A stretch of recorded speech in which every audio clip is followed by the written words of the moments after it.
नमस्कार, आप देख रहे हैं प्रदेश का सबसे भरोसेमंद news channel India news Rajasthan. आपके साथ मैं अभिषेक पांडे।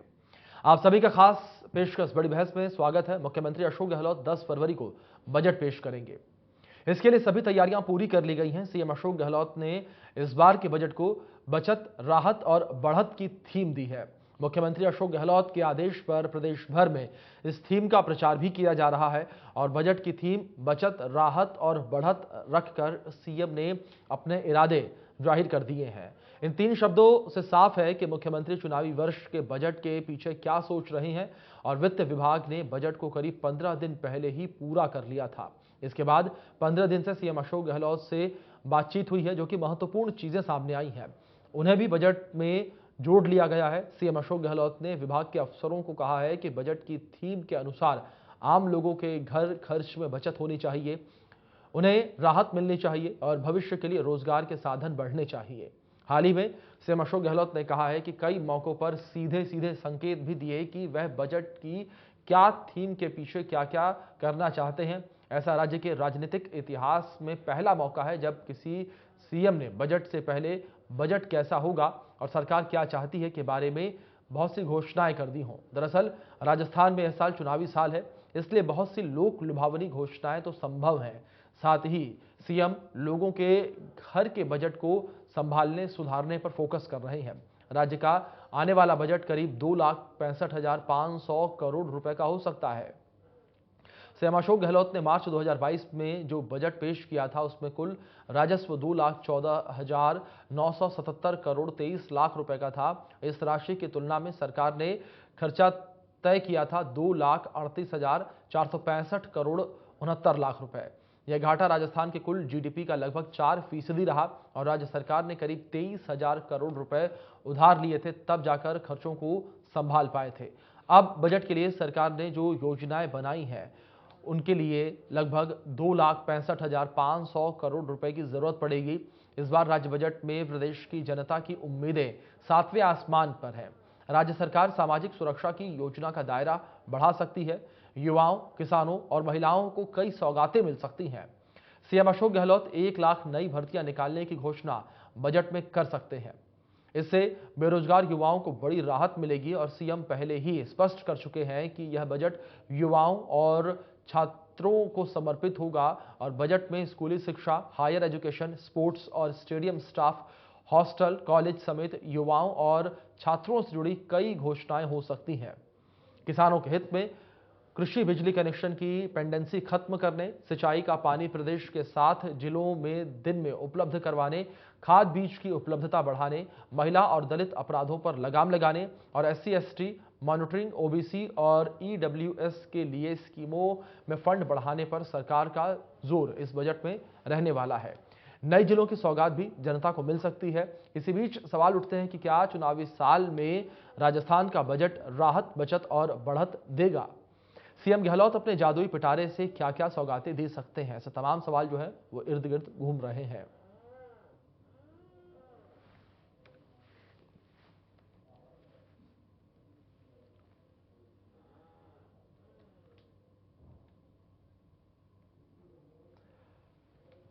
तो बजट से तमाम उम्मीदें हैं, तो वहीं दूसरी ओर विपक्ष को लेकर बात करें तो विपक्ष लगातार सरकार को घेर रहा है और लगातार 4 साल नाकामी के करार दिए जा रहे हैं भारतीय जनता पार्टी की ओर से। तो वहीं दूसरी ओर लगातार जो युवा हैं वो भी पेपर लीक के मामलों को लेकर सरकार को घेर रहे हैं। लगातार सरकार को आलोचनाओं का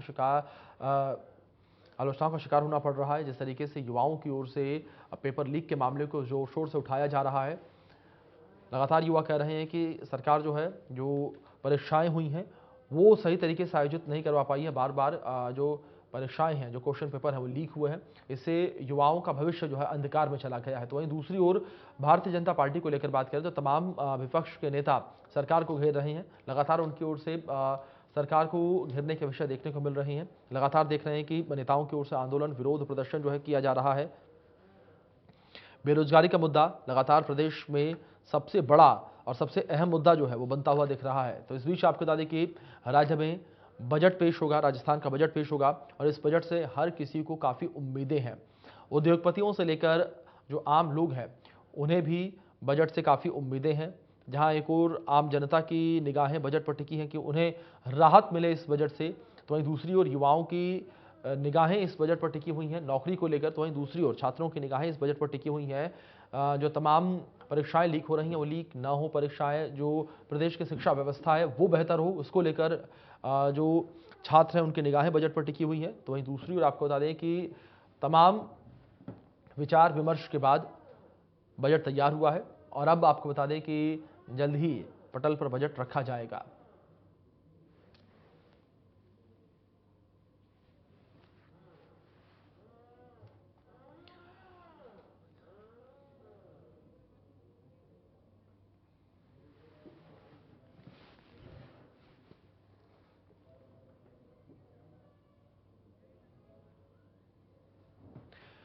तो इस बीच हमारे साथ चर्चा में आर तिवारी जी जुड़ गए हैं और माधोराम चौधरी जुड़ गए हैं, बीजेपी से नेता है। दोनों मेहमानों का बहुत स्वागत है।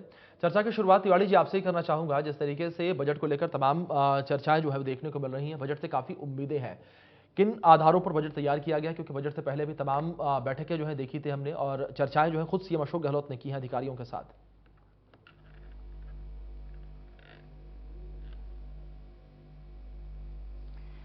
अभिषेक, आने वाला 10 फरवरी का दिन जी राजस्थान के नौजवानों के लिए, राजस्थान के महिलाओं के लिए, राजस्थान के उद्योगपतियों के लिए, राजस्थान के किसानों के लिए, राजस्थान के खिलाड़ियों के लिए, समाज का ऐसा कोई वर्ग नहीं होगा जिसको जननायक अशोक गहलोत राहत प्रदान नहीं करने वाले। जी जादूगर है उनका नाम।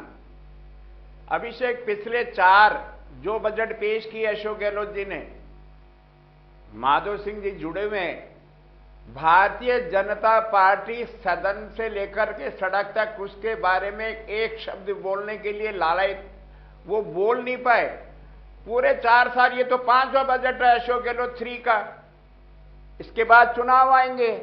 लेकिन पिछले 4 जो बजट पेश किए गए उनके लिए इनको भी ताली बजानी पड़ी और राजस्थान के करोड़ों लोगों को राहत प्रदान करना पड़ा।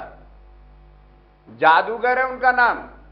राजस्थान देश में जीडीपी में अन्य राज्यों के मुकाबले नंबर 2 पर है, जो भारतीय जनता पार्टी कहते रहे लगातार 4 साल तक। कुशासन है, राजस्थान में व्यवस्था नहीं है, राजस्थान में कानून व्यवस्था नहीं है, राजस्थान में पेपर लीक हो रहे हैं, राजस्थान में उद्योग धंधे नहीं लग रहे हैं। राजस्थान अकेला ऐसा राज्य रहा देश में जिन्होंने अशोक गहलोत के नेतृत्व में हमने 1,46,000 नौजवान लड़के लड़कियों को सरकार की हमने नौकरियां दी। 1 लाख लोगों की परीक्षाओं की हमने तैयारियां कर रखी और 1 लाख नए रोजगार के हम साधन सृजन करने वाले। लगभग 3 लाख सरकार की नौकरियां देने वाला देश में अकेला राज्य है राजस्थान। ऐसा कोई राज्य नहीं। ये कहते हैं डबल इंजन की सरकार। देश में 13 राज्यों में इनकी डबल इंजन की सरकार है। 13 राज्यों में माधव सिंह जी बताएंगे कि जहां डबल इंजन की सरकार है वहां उन्होंने कितने लोगों को रोजगार दिया। पेपर लीक के मामले में हमेशा ये बयानबाजी करते रहते हैं। राजस्थान सरकार के इस कार्यकाल में पेपर लीक तो हुए, स्वीकार करते हैं, ये राज्य की समस्या नहीं, ये देशव्यापी समस्या है जी। डबल इंजन की सरकार में चाहे वो हरियाणा हो, उत्तराखंड हो, यूपी हो, बंगाल हो, बिहार हो, सब जगह ये बेईमानी होती रही है। लेकिन राजस्थान एकमात्र देश में पहला राज्य रहा जहां हमने नकल विरोधी का कड़ा कानून बनाया। 10 लाख रुपए तक का हमने जुर्माना बनाने की कल्पना करी। और तो और जो परीक्षा में सरकार के कर्मचारी, चाहे वो प्रिंसिपल हो, मास्टर हो, बाबू हो, हमने उनको नौकरी से बर्खास्त किया है। पांडे जी बर्खास्त जी। और जो पेपर लीक में शामिल लड़के लड़कियां थी उनको जिंदगी भर के लिए प्रतियोगिता परीक्षा में डीबार कर दिया। वो अपनी जिंदगी से हाथ धो बैठेंगे, परीक्षा में नहीं बैठेंगे जी। लोगों को जेल के पीछे डाला है जी। जो परीक्षा माफिया थे जिनके भूखंडों पे उन्होंने अवैध निर्माण कर रखा था। राजस्थान पहला ऐसा राज्य है जहां हमने बुलडोजर चला करके उनके मकानों को तोड़ डाला और हालात अच्छे हैं। अशोक गहलोत चाहते हैं शासन नहीं जी। अब वो परिवार के मुखिया के रूप में 7.5 करोड़ लोगों को सामाजिक सुरक्षा देना चाहते हैं और जी। 10 तारीख का दिन राजस्थान के इतिहास में स्वर्णिम इतिहास होगा। जी। और फिर कह रहा हूं माधव सिंह जी, वो रिवाज है ना कि 5 साल बाद बदल जाते हैं, अब राज नहीं बदलेगा, रिवाज बदल जाएगा। आपकी बार फिर अशोक गहलोत जी की कांग्रेस की सरकार आएगी, क्योंकि देश में सबसे ज्यादा रोजगार सृजित करने वाला राजस्थान, देश में गरीबों को हम, जो ये भारतीय जनता पार्टी के विश्व गुरु प्रधानमंत्री जी कहते थे 6 करोड़ हमने महिलाओं को, हमने उनको एलपीजी का गैस सिलेंडर दे दिया उज्ज्वला योजना में। आज वो उज्ज्वला योजना के 6 करोड़ सिलेंडर कपड़े सुखाने के काम में आ रहे हैं, क्योंकि गैस सिलेंडर की कीमत 1054 रुपया हो गया। अशोक जी ने देश में पहली बार नवाचार किया है। शासन वाले ऐसे नवाचार करेंगे कि हम उनको 500 रुपए में गैस का सिलेंडर देंगे, जो आर्थिक रूप से पिछड़ी मतलब तिवारी जी वादे तमाम है, ठीक है। माधवराम जी से भी एक बार उनसे भी जिक्र कर लेते हैं, उनसे भी पूछ लेते हैं, जो बातें आप कह रहे हैं, जो वादे आपने की, क्या पूरे हुए या नहीं हुए? माधवराम जी, सुना आपने यहाँ पर आर तिवारी जी को भी कहा कि प्रदेश में तमाम चीजें जो हैं वो सही हैं और सही तरीके से चीजें चल रही हैं, जो वादे किए गए पूरे भी हुए। क्या आपको लगता है कि वादे जो किए गए थे, जो बजट में घोषणाएं की गई थी पहले, वो पूरी हुई हैं? अभिनव जी, आर तिवारी जी अपने आप में ही कह रहे हैं कुछ चीजें, तो पर मैं आपको कहना चाहूंगा, जो बजट पेश किया जाता है या सरकार होती है, उसका जनता का विश्वास होना चाहिए, युवाओं का विश्वास, महिलाओं का विश्वास, किसानों का विश्वास। ये झूठ के पुलंदे हैं। इन्होंने कुछ भी आज की तारीख में जो चीजें जन घोषणाओं के साथ सरकार बनाई थी, चाहे इन्होंने किसानों की 2 लाख रुपए की कर्जा माफी हो, बेरोजगारों के 3500 रुपए के भत्ता हो, चाहे बिजली की दरें हो, इन्होंने 9 बार बिजली की दरें बढ़ाई। 2 लाख रुपए की ऋण माफी का जहां सवाल है तो ऋण माफी हुई नहीं। अपराध में राजस्थान नंबर 1 है, बेरोजगारी में यहाँ की दर है वो पूरे हिंदुस्तान में सबसे ऊपर है, 32.3 है। और यहाँ पे अपराध रिकॉर्ड तोड़ दर्ज हुए हैं, वो इनकी जानकारी में नहीं है। पिछला बजट ये कह रहे हैं कि हम किसानों के लिए लाए, एक भी उपलब्धि किसानों के लिए ये बता दें कि इन्होंने क्या किया। इन्होंने ये जरूर किया, 1 साल में लाइट नहीं दी, यूरिया इन्होंने उपलब्ध नहीं कराया लोगों को। अभी जो ओलावृष्टि हुई उसमें किसानों का जाके कोई हालचाल पूछने वाला नहीं है। दूसरी बार बरसात से जो नुकसान हुई बेमौसम की और फसलों का तैश नहीं हुआ, उसकी आज तक गिरदावरी नहीं है। ये हर मामले में राजस्थान के हर वर्ग त्रस्त है। अगर महिलाएं हैं तो उनका विश्वास उठ गया है पुलिस पे और सरकार पे, भरोसा जो इकबाल था वो खत्म हो गया है। और जनता तो इंतजार कर रही है कि कब ये चुनाव हो और कब इनसे पीछा छुड़ावे, कल ये झूठ मूठ के जादूगरी अपनी दिखाएंगे। परंतु जनता जब 4 साल में देख रखी है कि कोई भी योजना ये धरातल पे नहीं उतार पाए। इनकी बात करते हैं कि सबसे पहले ये जनता किलिंग की बात करके आए, इनसे पूछे कि ये जनता किलिंग गया कहाँ आपका, तो आप किस वादों के साथ में आए थे? जो वादे आपने रखे वो पूरे नहीं हुए, जो बजट में घोषणाएं हुई वो आपकी पूरी नहीं हुई। आपने पूरे साल में ये जरूर किया कि बीजेपी ने जहां प्रदर्शन किया वहां आपने 160 कार्रवाई की। राजस्थान में पहले बार इस इतिहास में 70 साल में 1,17,000 लोगों के बीजेपी के खिलाफ इन्होंने मुकदमे दर्ज किए। इन्होंने प्रदर्शन नहीं करने दिए। पूरे कोरोना काल के 1.5 साल में अशोक गहलोत जी अपने घर पे रहे। देश में कोई भी मुख्यमंत्री घर पे नहीं रहा, 1.5 साल तक ये घर में रहे। इनकी सरकार होटलों में बंद रही, तो इनका रिकॉर्ड पूरा है। सच्चाई तो बोलना सीखो। फिर मैं बोलूंगा नहीं बोलने। नरेंद्र मोदी जी से सारी झूठ बोलने की आदतें मत सीखो, सच्चाई बोलो। तिवारी जी सुन लीजिए, ठीक है तिवारी जी, अभी आपके पास भी आऊंगा, सुन लीजिए पहले, सुन लीजिए। नजर नहीं आया। आप हमारे अशोक गहलोत ने कहा भूखे नहीं सोने दूंगा, हर घर को सूखा ना दिया, गीला खाना दिया। तिवारी जी सुन लीजिए, आपको भी मौका दूंगा। सम्मान करता हूँ तिवारी जी, रिगार्ड करता हूँ, बीच में मत बोले आप। मेरी बात को सुनिए, आप जब हिम्मत है तो आप जवाब दीजिए मेरा भाई। मैं कह रहा हूँ किसान बजट में आप किसानों के क्या लिए, आपका जवाब आओ जो बताना कि हम ये किसानों के लिए किया। छात्रों का आज 16 बार पेपर आउट हो गया राजस्थान ने, आपने क्या मजाक बना के रख दिया। तो ये आज राजस्थान की जनता बहुत बुरी तरह त्रस्त है, उनका ये जवाब नहीं देते। ये कहते हैं हम जादूगरी करते हैं। ठीक है माधवराम जी, ठीक है, इस पर जवाब लेंगे तिवारी जी से, ठीक है, इस पर जवाब लेंगे तिवारी जी से। लेकिन इस बीच हमारे साथ भरत बेनीवाल जी जुड़ गए हैं, अध्यक्ष हैं राष्ट्रीय रोजगार संघ से। भरत जी, आपका भी रुख करूंगा इस बीच, उसके बाद तिवारी जी के पास जाऊंगा। भरत जी, आप जब नहीं जुड़े थे, तिवारी जी की ओर से कहा गया कि युवाओं के लिए तमाम काम किए गए, रोजगार जो है वो पैदा किए गए, रोजगार के अवसर पैदा किए गए हैं, न केवल सरकारी नौकरियों बल्कि अन्य क्षेत्रों में भी रोजगार के अवसर जो है MOU साइन करके पैदा किए गए हैं। भरत जी, क्या जो दावे किए जा रहे हैं वो सही है?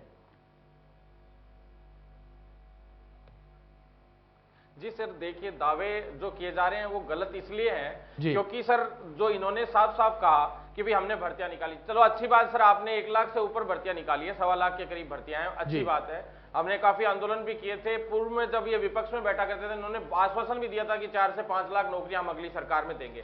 लेकिन सर जिस तरह से जो हालात है आज भर्तियों के, एक भी भर्ती धरातल पे नहीं है। 2018 की जो 1-2 भर्तियां जरूर है, जयन और पटवारी पूरी है, जो भी हमने आंदोलन करके पूरी करवाई है, और लेवल फर्स्ट जो है वो भी लगभग उसी समय की मानी जा रही है। और जो चिकित्सा विभाग की 6 भर्तियां, वो नई भर्तियां इन्होंने कराई है, उसके लिए हम धन्यवाद भी देते हैं सरकार को। बहुत हमने आंदोलन किए और वो भी तब जाके वो केवल 6 महीने में ही पूरी होगी। लेकिन एक सबसे बड़ी समस्या यह है कि सरकार कुछ बेरोजगार नेता 1-2 उनको भी नहीं रोक पा रहे, क्योंकि वो इन्हीं के लोग हैं, मिले रहते हैं, आंदोलन करते हैं, पहले आंदोलनों में घुसते हैं, उनको डाइवर्ट करते हैं और फिर ठंडा करके रख देते हैं। जो रियल में उसमें कुछ होना चाहिए, टेबल टॉक भी सरकार से जो रियल में युवा चाहता है उससे होने नहीं देते। तो इसमें जो दावे किए जा रहे हैं उस दावे में तो अभी तक खरे नहीं उतर रहे हैं। देखो सीधी सी बात है, साफ दिख भी रहा है ये चीज।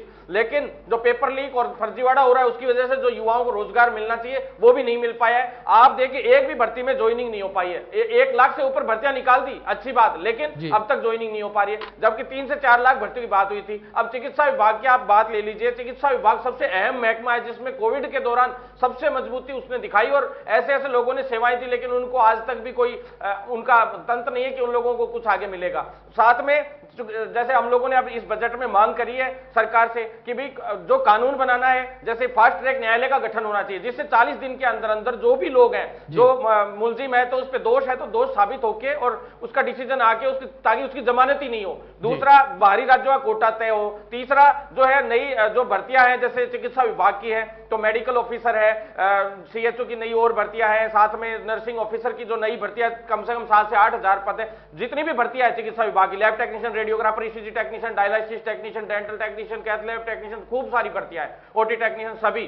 साथ में जो एएनएम की है, चाहे सारी भर्तियां जो है इनकी हमारी लगातार मांग रही है। क्योंकि आपने यूथ के बजट के हिसाब से ही रखे, तो हम मीडिया के माध्यम से ये बात भी मुख्यमंत्री तक पहुंचाना चाहते हैं कि इन पदों पर भर्ती हो अभी, और भर्तियां हो तो लिखित परीक्षा से हो। चिकित्सा विभाग में ये कहते हैं हम पेपर लीक खुद नहीं करवा रहे, भाई मंत्री हमारे इन्वॉल्व नहीं है। तो अगर आपके मंत्री इन्वॉल्व नहीं है तो मैं एक जवाब चाहता हूं। आप यहां पे कांग्रेस के प्रवक्ता भी बैठे हैं, मैं इनकी इज्जत भी बहुत करता हूं, तो मैं इनसे ये बात पूछना चाहता हूं कि भाई जो चिकित्सा विभाग है उसमें सारी भर्तियां मेरिट आधार पर आपने कर दी, जानबूझ के नियम बदल दिए, तो सरकार ने वो नियम ये बदले कि मेरिट आधार पर भर्तियां होंगी, जबकि लिखित परीक्षा से, यानी जो परीक्षा देगा योग्य होगा उसका सिलेक्शन हो जाएगा। लेकिन इन्होंने मेरिट आधार पे कर दी, तो बाहर से डिग्रियां बनवा के फर्जी लोग 90% से ऊपर के।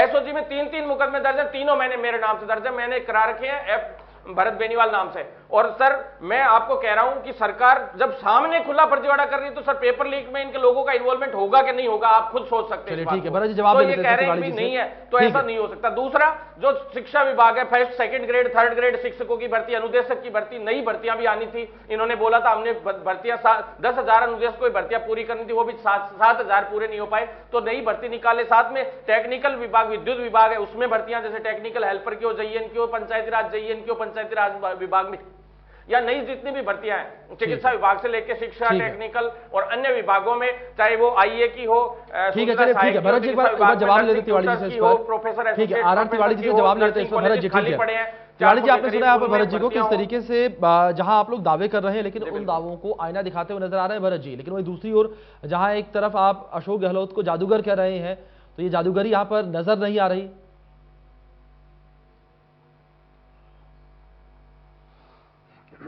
अभिषेक जी, जो पिता जी अपने बच्चों को देने के लिए कुछ पिटारा खोलता है, जी, लोकतांत्रिक प्रणाली में युवा किसी भी राज्य के, देश के बेटे बेटियां होते हैं, भविष्य उन्हीं का है, भारत उन्हीं से बनेगा, राजस्थान उन्हीं से बनेगा। केवल एकमात्र अशोक गहलोत है देश में मुख्यमंत्री जी, जिन्होंने, फिर कह रहा हूं, भरत हमारा बच्चा है, मैं भरत से कह रहा हूं जी, भरत ईमानदारी से बताओ, 1,46,000 लड़के लड़कियों को संघर्ष आपने किया हो। संघर्ष तो, बिना संघर्ष के तो माँ बाप ही दूध नहीं पिलाते, माई दूध नहीं पिलाती बेटे। संघर्ष आपने किया, लेकिन राजस्थान इकलौता राज्य है अभिषेक जी, जहां हमने देने की कोशिश की है। अब पेपर आउट हो जाते हैं, तो पेपर आउट करने के बाद में भरत आप बताओ, देश में पहला राज्य नहीं जिन्होंने कड़ा नकल विरोधी अधिनियम लेके आए। ये कह रहे हैं पेपर आउट हो जाते हैं क्राइम पे। माधव राम जी आपको बता रहा हूँ, आपके जमाने में मैं कह रहा हूँ माधव राम जी, फिर मैं बोलने नहीं, माधव राम जी मैं कह रहा हूँ, अरे वसुंधरा राजे के जमाने में आपकी जब 13 से 18 तक सरकार थी, 13 पेपर लीक हुए माधव राम जी, 13 पेपर, एक आदमी की गिरफ्तारी नहीं करी माधव राम जी। हमने तो बुलडोजर से मकान तोड़े, लोगों की नौकरियों को बर्खास्त किया है। जो पेपर लीक में बच्चे पाए गए हैं उनको हमने आजीवन प्रतिबंध लगा दिया। ये केवल गाल बजाने का काम मत करो माधव राम जी। उत्तर, अरे गरीब के बच्चे हमारे बच्चे हैं, आप लोग केवल सहानुभूति के आधार पर वोट मांगना चाहते हो। गिरफ्तार नहीं कर पाए अभिषेक माधव राम जी से ठीक है, माधव राम जी सुन लीजिए, तिवारी जी 1,46,000 का आंकड़ा रख रहे थे, ठीक है माधव राम जी सुन लीजिए, तिवारी जी कुछ आप 1,46,000 का जिक्र कर रहे थे, नौकरियां दी हैं। मैं कह रहा हूं ये अभी बैठे ना भरत बेनीवाल, यही तो है, इनकी तो भविष्य का है। माधव राम जी का भविष्य तो विश्व गुरु बना देंगे। मैं कह रहा हूं हमने 1,46,000 लोगों को पक्की नौकरी दी है, 1 लाख नौकरी हमने अभी पाइपलाइन में डाल दे के रशों के लोग देंगे। 3 लाख नौकरियों का वादा था अभिषेक, हम 3 लाख नौकरियां देंगे। और फिर कह रहा हूं राज बदलने वाला नहीं है जी, रिवाज बदलेगा, आपकी बार सरकार फिर आएगी।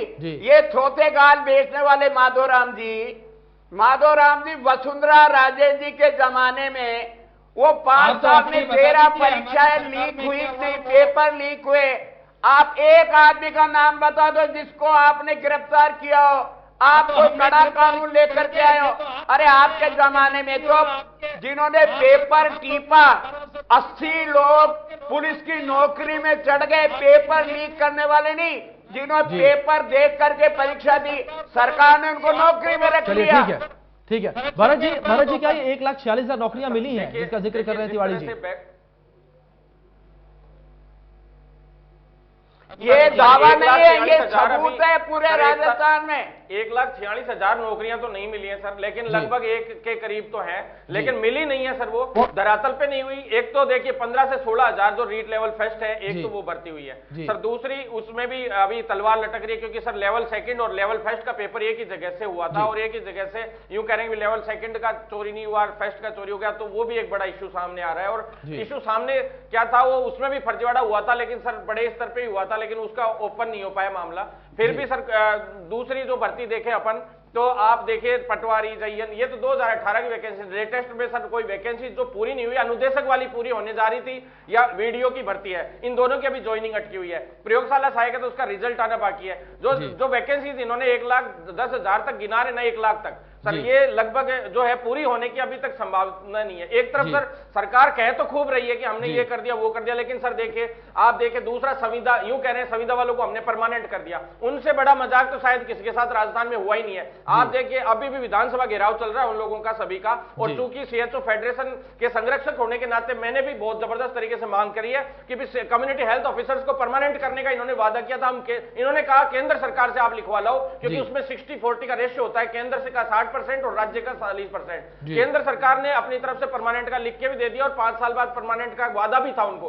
5 साल का बॉन्ड पेपर भी उन लोगों से भरवा लिया गया था कि 5 साल से पहले आप नौकरी नहीं छोड़ सकते, तो उनसे भरवा लिया गया। उसके बावजूद उनको अभी तक परमानेंट नहीं किया जा रहा है। हर हाल में उनको नियमितीकरण करना पड़ेगा सरकार को, अन्यथा बड़े आंदोलन के में सामना करना पड़ेगा। अदर जो संविदा कर्मी है, जो कॉन्ट्रैक्ट, इन्होंने परमानेंट किनको किया है पता है? ज्यादातर जो बैकडोर एंट्रीज थी ना, उनको बोनस अंक दे दिए भर्तियों में, चिकित्सा विभाग की भर्तियों में, जो जिनका कोई लेना देना नहीं, कोई पीपीपी मोड से जुड़ा हुआ है, कोई सोसाइटियों से, कोई एनजीओ से, उनको भी बोनस अंक दे दिए। लोग घुस जाओ, जिसको फर्जीवाड़े से घुसना है, 1 साल का 10, 2 साल का 20, मतलब भरत जी को मिलाकर अनियमितताएं पढ़ने वाला नंबर ही नहीं है। ठीक है माधवराम जी, आपका रुख करूंगा इस बीच। माधवराम जी, क्या आपको लगता है कि जो बातें कही जा रही हैं, तो ख्याल रखा जाएगा और महिलाओं का ख्याल रखा जाएगा, गरीब तबके का ख्याल रखा जाएगा, और जिस आधार पर बजट आएगा उस पर सुचारू रूप से उतर पाएगा? मैं नहीं मानता, क्योंकि इन्होंने 4 साल में भी कुछ नहीं कर पाए। तरीके से अगर नहीं, कैसा ही बजट है ये इनका बजट, तो अब तो जो रखा जाएगा वो झूठ का होगा। ये खुद कह रहे हैं कि हम जादूगर है, पर हमें तो ये चाहिए कि महिलाओं की सुरक्षा हो। जो राजस्थान के अंदर आज 22% जो महिलाओं पे अपराध हो रहे हैं वो राजस्थान में हो रहे हैं, 18 अबला महिलाएं दुष्कर्म की शिकार हो रही है, प्रतिदिन 7 हत्याएं हो रही है। आज भी उदयपुर में आपने देखा किस प्रकार का जघन्य अपराध हुआ। आज राजस्थान में पूरी जनता के सामने अपराधी बेखौफ होकर घूम रहे हैं, सरकार का कोई भय नहीं है, अपराध पे कोई लगाम नहीं है। तो आप 17 छोटे छोटे बच्चियां अपहरण हो रही है और सरेआम व्यापारियों में और जनता में एक दहशत का माहौल है। तो आप इन पे चिंता नहीं कर रहे हैं, आप कह रहे हैं कि हम जादूगर हैं। तो ये आप बड़ी शर्म की बात है कि राजस्थान के मुखिया अपने आप को ये कहता है कि हम जादूगर हैं। क्या जादूगरी दिखा रहे हैं? जनता में भय और ट्रस्ट का माहौल बन रहा है, आम जनता परेशान है, किसान वर्ग हो चाहे मजदूर वर्ग हो। और सब में सबसे ज्यादा तो ये देखिए कि बच्चे जो बेरोजगार बच्चे होते हैं उनमें विश्वास उठ गया। आज कई बच्चियां मेरे को फोन करती है, वो कहती है साहब हमें एग्जाम देंगे, हमारा पढ़ाई में मन नहीं चलता। इसलिए नहीं चलता कि हमें पता है कि ये पेपर आउट होगा, क्योंकि सरकार के बैठे हुए, इसमें सबसे बड़ी बात यह है अभिनव जी, सरकार के बैठे हुए कारिंदे जो सरकार में है, बैठे हुए हैं, कई मंत्री है, कई सरकार के।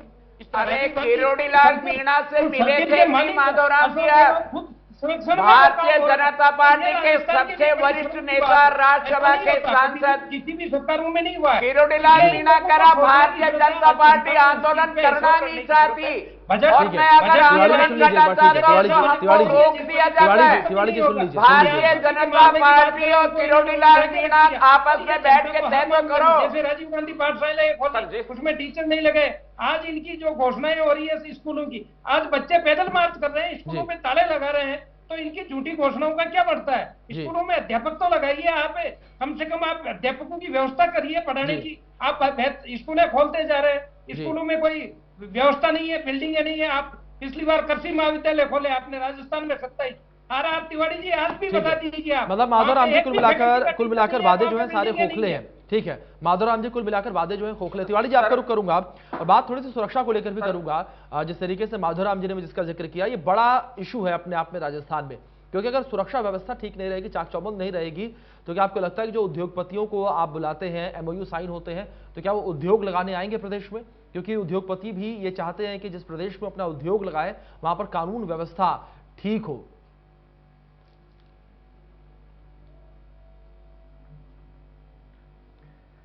अभिषेक सही कह रहे हैं आप जी, लेकिन फिर कह रहा हूं माधवराम जी बैठे हैं, बेनीवाल बैठे हैं, देश का पहला राज्य है राजस्थान जी, जहां मुख्यमंत्री जी ने तमाम SP से कह रखा है जी, घटना छोटी हो घटना बड़ी हो, किसी भी प्रकार की घटना हो जी, अगर वादी वहां अपनी मुकदमा दर्ज कराना चाहता है जी, आप उसको मना नहीं कर सकते हो जी, SHO की जिम्मेदारी है कि वो थाने में रिपोर्ट दर्ज करेगा। अगर वो दर्ज नहीं करेगा तो SHO लाइन हाजिर होगा, SP की जिम्मेदारी है। और इसलिए छोटी घटना हो या बड़ी घटना हो, ये देश का पहला राज्य जहां हमने बाध्यता की है कि वो FIR लॉन्च करेगा। माधवराम जी, भारतीय जनता पार्टी के वसुंधरा जी के शासन में FIR लॉन्च करने के लिए अलाउ नहीं करते थे। आप हम अदालत के माध्यम से हमको FIR लॉन्च करानी पड़ती थी। और NCRB का आंकड़ा, अभिषेक, NCRB का आंकड़ा है 44% महिला अपराध कर दिया, आपस वापस हो जाते हैं, झूठे होते हैं। ये मैं नहीं कर रहा हूं, भारत सरकार का अपराध संस्थान कहता है 44% महिला अपराध झूठे पाए जाते हैं। अब ये कहते हैं उनके खिलाफ में कार्रवाई करो। हम ये कहते हैं कि अगर आप चाहते उन महिलाओं के खिलाफ कार्रवाई करें तो जननायक अशोक गहलोत की बार प्रावधान लाएंगे। अगर महिला प्रकरण में महिला ने झूठा आरोप लगाया उसके खिलाफ कार्रवाई होगी।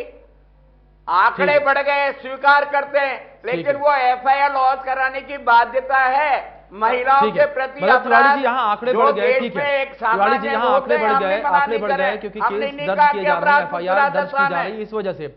लेकिन अब अगर थोड़ा पिछले बजट को लेकर थोड़ी सी बात की जाए, जिस तरीके से आपने भी जिक्र किया था आपसे थोड़ी देर पहले कि अशोक गहलोत जो है जादूगर हैं, तो जो आंकड़े रखे गए थे, जो वादे रखे गए थे, उन वादों को पूरा करने के लिए 23,000 करोड़ रुपए का खर्च सरकार को लेना पड़ गया। किस तरीके की जादूगरी है? मेरी बात सुनो जी, 2,14,000 करोड़ का बजट पिछला जी, अब की बार लगभग 2,65,000 करोड़ का संभावित बजट। जी, घाटा नफा तो चलता है जी। 2 साल देश ने और राज्य ने कोरोना का जी, काल आपने देखा है। 40% हमने बढ़ा कहा दिया, वादा आपने किया जी। जननायक अशोक गहलोत ने जी। किसी को भूखा नहीं सोने देंगे। जी। हमने सब लोगों के घर पे राहत पहुंचाई। जी। अगर हमने ऑक्सीजन की कमी थी तो हमारे संसाधनों से देश में किसी भी कोने में ऑक्सीजन थी, हमने उनको प्राप्त किया। पैसा लगता है। हमने इंजेक्शन जो रेमडेसिविर इंजेक्शन थे, भारत सरकार राजस्थान के साथ में सोतेला व्यवहार करती थी, हमने अपने खरीदा क्या मंगवाए, लेकिन वादा किया था अशोक गहलोत ने जी। किसी को दवा के भरोसे मरने नहीं दूंगा। देश में चाहे सबसे सारा बजट राजस्थान का दवाइयों पे खर्च हो जाए, लेकिन दवा के अभाव में किसी मरीज को मरने नहीं दूंगा। अशोक गहलोत राज्य का और देश का पहला मुख्यमंत्री है। हमने दवाओं की पूरी व्यवस्था करी, खाने की व्यवस्था करी, और अब की बार भरत बेनीवाल बैठे हैं। देश में पहला राज्य था जब हमने परीक्षा के लिए कहा फ्री में आना जाना, आप लोग जहां रुकोगे हम आपको भोजन देंगे, रहने की व्यवस्था करेंगे। पैसा खर्च होता है, लेकिन इन्हीं का पैसा था। अशोक गहलोत ने आरबीआई के बैंक से कोई जमा नहीं करा रखे थे। जनता का पैसा जनता पे खर्च हुआ। और भारत सरकार का आंकड़ा देख लो जी। कांग्रेस की सरकार ने 2014 में 50 लाख का जो घाटा दिखाया था, मात्र 9 साल में 1,50,150 लाख करोड़ का घाटा है। वो पैसा कहां गया? राजस्थान की जनता का पैसा का पाई का हिसाब राजस्थान की जनता को अशोक गहलोत दे रहे हैं। और आने वाला फिर मैं कह रहा हूं बजट, ये भरत बेनीवाल बैठे युवाओं के नेता हैं, बेरोजगारों के नेता हैं। हमने खिलाड़ियों से बात करी, युवाओं से बात करी है, एनजीओ से बात करी है, व्यापारिक संगठनों से बात करी है, कर्मचारी संगठनों से बात करी है। ये जिस एनएचआर की बात कर रहे हैं, मैं फिर कर रहा हूं, उन लोगों का भविष्य राजस्थान की सरकार सुरक्षित रखेगी। आप चिंता मत करो। जिन्होंने कोरोना काल में आदमी की जान बचाई, वो भगवान के अवतार थे। उनको हम लोग ऐसे ही बेसहारा नहीं छोड़ेंगे। भरत, बजट का इंतजार तो करो। ये बजट ही आप लोगों के लिए। मतलब तिवाड़ी जी, बजट का इंतजार करें। हमने पहली बार नवाचार किया, राजस्थान ने किसानों को बजट दिया। अब की बात तो समर्पित ही युवाओं को है, छात्रों को है, खिलाड़ियों को है। ठीक है, युवाओं को समर्पित बजट है, छात्रों को समर्पित बजट है। फिर से रुख करता हूं भरत जी का। भरत जी, आपका रुख करूंगा। जिस तरीके से तिवाड़ी जी कह रहे हैं कि युवाओं को समर्पित बजट है, छात्रों को समर्पित बजट है, क्या जो घोषणाएं पिछले बजट में की गई थी, क्या जो बजट जो पैसे खर्च करने की बात युवाओं के ऊपर कही गई थी, छात्रों के ऊपर कही गई थी, भरत जी आपको लगता है कि सही जगह पैसे खर्च हुए हैं? जी नहीं सर, 4 साल हो गए, बजटों में बड़ी बड़ी घोषणाएं हो रही हैं, बाकी अभी तक फुलफिल तो कोई हुई नहीं है। धरातल पे आने के बाद हम मानते हैं सर कि भी हो सकता है, लेकिन ये सरकारें जो लास्ट में आके जो बजट खर्च करती है ना चुनावों के पास, अगर ये समय पर रहते करें और टर्म वाइज करें, जो वैकेंसीज है जैसे 10,000 निकालनी है तो वो हर साल 2-2 हजार करके आप 5 बार में निकाल दीजिए, वो ज्यादा बेहतर चीज है।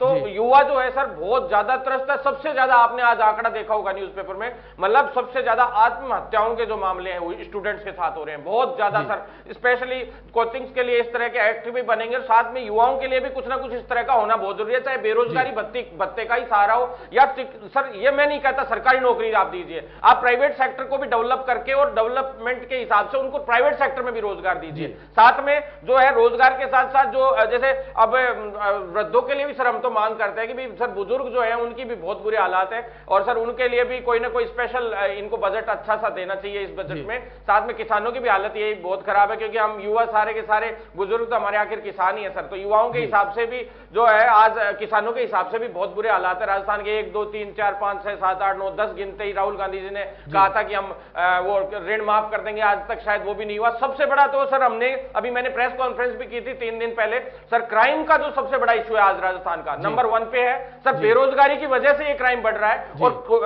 अभिषेक जी आप देखिए जहां बेरोजगारी होगी ऑब्वियस सी बात है कि जो यूथ है वो दूसरी साइड में फिर झुकेगी पैसा कमाने के लिए इधर उधर। तो जो सबसे ज्यादा नक्सलवाद जहां जहां है आज की तारीख में, वहां बेरोजगारी सबसे बड़ा मुद्दा है। तो बेरोजगारी की वजह से नक्सलवाद पैदा हो गया। यही हालात अगर राजस्थान के नहीं हो जाए 2-5 साल में, 10 साल में, तो आप मुझे बता देना, क्योंकि सर जो हालात आज राजस्थान के हैं वो सिर्फ और सिर्फ बेरोजगारी सर बढ़ रही है, लेकिन प्राइवेट सेक्टर और गवर्नमेंट सेक्टर दोनों के हिसाब से ही सरकार को और स्वावलंबी बनाते हुए चाहे सब तरीके से मजबूत करना होगा युवा को। अन्यथा आप ये कह रहे हैं बजट तो बहुत अच्छे एक से एक बजट आते हैं, लेकिन वो फुलफिल कभी नहीं हो पाते हैं। जो हालात हैं इसको सुधारने के लिए मतलब भरत जी, कुल मिलाकर युवाओं को मजबूत करने की आवश्यकता है और जो योजना लाने की बात कही जाती है, जो पैसे खर्च करने की बात कही जाती है, वो सही जगह खर्च हो।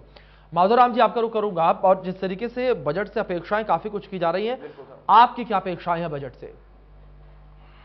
देखिए, अब बजट से कुछ भी अपेक्षा नहीं है, क्योंकि ये अंतिम बजट है और इस बजट का एग्जीक्यूशन होना ही नहीं है। अब तो ये कह रहे हैं कि मुख्यमंत्री 18 महीने तक कोरोना काल में अपने घर से नहीं निकला, वो अपनी पीठ थपथपा रहे हैं, तो झूठ की पराकाष्ठा हो गई है जी। जब आदमी खुद ही नहीं निकल रहा है घर से, मुख्यमंत्री मौत के डर से, नहीं तो जनता का प्रतिनिधि था, जनता के बीच में जाते इतनी मौत से क्या डर था कि अरे आप कहाँ निकले थे? एक बात बताओ माधोराम जी, जब आदमी को निकलने के लिए मना कर रखा था, वो कहाँ निकलता माधोराम? कर देंगे तो ये क्या कर देंगे? 6 महीने इनके पास में बचे हैं, इनको एग्जीक्यूशन में ही करने में टाइम लग जाएगा। और राजस्थान को कर्जे में डुबो दिया इन्होंने।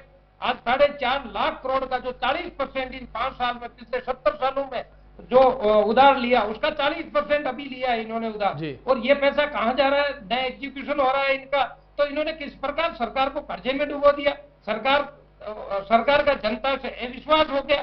तो ये कुल मिला के सारे मोर्चों पे विफल है, चाहे कोई भी महिला का मोर्चा हो, मजदूर का हो, किसान का हो, गरीब का हो, चाहे इनकी आज पीडीएस की बात करें, इनका पोर्टल 4 साल से RR तिवारी जी वो तो चालू करवा दो आप। ठीक है, बार बार आपको मैं निवेदन कर रहा हूँ कि जब इनका खुद का पीडीएस का पोर्टल 4 साल से बंद पड़ा है, कोई भी नया पात्र व्यक्ति उसमें जुड़ नहीं सकता, तो आप किस प्रकार गरीब की चिंता कर रहे हैं, गरीब की बात कर रहे हैं। माधोराम जी, ठीक है, तिवारी जी का रुख करूंगा फिर से मैं। ठीक है तिवारी जी, एक बड़ा सवाल लेकर यहाँ पर यह है, जिस तरीके से बजट को चुनावी बजट कहा जा रहा है, अगर इसको देखा जाए तो 4 साल सरकार रही आप लोगों की, 1 साल और बचा है सरकार का। 4 साल में आपने जो आंकड़े बताए हैं खुद से, अगर उसका जिक्र किया जाए तो 1,46,000 नौकरियां आप लोगों ने दी हैं। अगर भरत जी जो आंकड़े बता रहे हैं उसके ऊपर नजर डाली जाए तो करीब 1 लाख नौकरियां दी हैं, वादे आप लोगों ने 3 लाख की हैं, यानी कि कुल मिलाकर अभी भी 1.5 से 2 लाख नौकरियां आप लोगों को देनी है।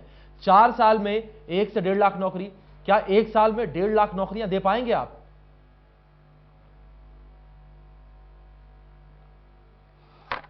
इनमें भी 2018 की नौकरियां शामिल है, इसमें से 40 से 50 हजार के बीच में अभी मिली है सर। जब सर कोर्टों में अटकी पड़ी है बहुत सारी भरत जी, एक बार तिवारी जी का रिएक्शन ले लेते हैं, फिर आप पूरी हो जाएंगी तब मैं मानता हूं कि सर आगे वाली पूरी। ठीक है भरत जी, एक बार तिवारी जी का रिएक्शन ले लेते हैं। तिवारी जी, अभिषेक भरत से एक बार पूछो और माधोराम जी से एक बार पूछो जी, जो परिवार का मुखिया देता है उसके ऊपर तो आप चढ़ जाते हो कि उनको लगता है ये देगा जी। अरे जिस परिवार के लिए देश के मुखिया ने वादा किया था भरत जी 2014 में, वो भारतीय जनता पार्टी के विश्व गुरु हैं, गाल बजाते रहते हैं। 2 करोड़ सरकार की नौकरियां देने का वादा किया था विश्व गुरु देश के प्रधानमंत्री नरेंद्र मोदी जी ने। वो विषय दूसरा तिवारी जी, किसी जवान की हिम्मत नहीं, किसी नौजवान की क्या गहलोत सरकार 1 साल में 1.5 लाख के आसपास रोजगार दे पाएगी? निकाल ले, ये माधोराम जी गाल बजा रहे हैं। लेकिन सवाल अरे आप अपने गिरबान में झांक के देखो, केंद्र सरकार ने 9 साल में 3 लाख नौकरियां नहीं दी, 3 लाख जी। किसी प्रकार की वैकेंसियां नहीं निकाली केंद्र सरकार ने। और अभी वर्तमान बजट में उन्होंने क्या दिया भरत बताओ तो सही। नौजवानों को कोई रोजगार का वादा किया केंद्र सरकार ने? चलिए ठीक है, महिलाओं को कोई वादा किया तमाम आश्वासन दिए जा रहे हैं, तमाम दावे यहाँ पर किए जा रहे हैं, लेकिन देखना दिलचस्प यहाँ पर ये होगा कि जो दावे किए जा रहे हैं वो धरातल पर कैसे उतारे जाएंगे। तिवारी जी, माधोराम जी, भरत बेनीवाल जी, आप तीनों मेहमानों का बहुत शुक्रिया, चर्चा में आप शामिल हुए, अपना कीमती वक्त आपने इंडिया न्यूज राजस्थान को दिया। लेकिन इस बीच यहां पर दिलचस्प बात यह है कि जिस तरीके से 10 फरवरी को प्रदेश का बजट जो है वो पटल पर रखा जाएगा, जब बजट पेश किया जाएगा, देखना दिलचस्प होगा जो वादे वहां किए जाएंगे उन वादों को धरातल पर कैसे उतारा जाएगा। फिलहाल बड़ी बहस में इतना ही, बने रहे इंडिया न्यूज के साथ, धन्यवाद।